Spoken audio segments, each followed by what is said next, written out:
Hi friends, welcome to cine family to TV serial actress Kavyasri ప్రస్తుతం ప్రముఖ star మా ఛానల్లో ప్రసారమవుతున్న చెన్నీ సీరియల్లో హీరోయిన్ కావేరి క్యారెక్టర్లో చాలా అద్భుతంగా నటిస్తూ తనకంటూ ప్రత్యేకమైన గుర్తింపును సంపాదించుకుంది. కావ్యశ్రీ కొన్ని టీవీ షోలలో కూడా పార్టిసిపేట్ చేస్తూ సందడి చేస్తుంది. కావ్య అప్డేట్స్ బయటకు రాగానే బాగా వైరల్ అవుతుంటాయి. అయితే రీసెంట్గా చెన్నీ సీరియల్ హీరోయిన్ కావ్యశ్రీ తన రియల్ లైఫ్ లేటెస్ట్ ఫొటోస్ను తన ఇన్స్టాలో షేర్ చేసింది.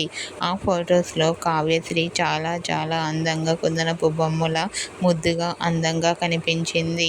ఆ ఫొటోస్ చూసిన వారంతా బ్యూటిఫుల్ అండ్ లవ్లీ ఏంజల్ అంటూ కామెంట్ చేస్తున్నారు. మీకు కూడా చెన్నీ serial heroine Kavyasri real life latest photos మీకు నచ్చినట్లయితే మీ అభిప్రాయాన్ని మీ కామెంట్ రూపంలో తెలియజేస్తూ లైక్ చేయండి, షేర్ చేయండి. మరిన్ని ఇంట్రెస్టింగ్ అండ్ లేటెస్ట్ అప్డేట్స్ కోసం మా సినీ ఫ్యామిలీ 2 ఛానల్ని సబ్స్క్రైబ్ చేసుకోండి.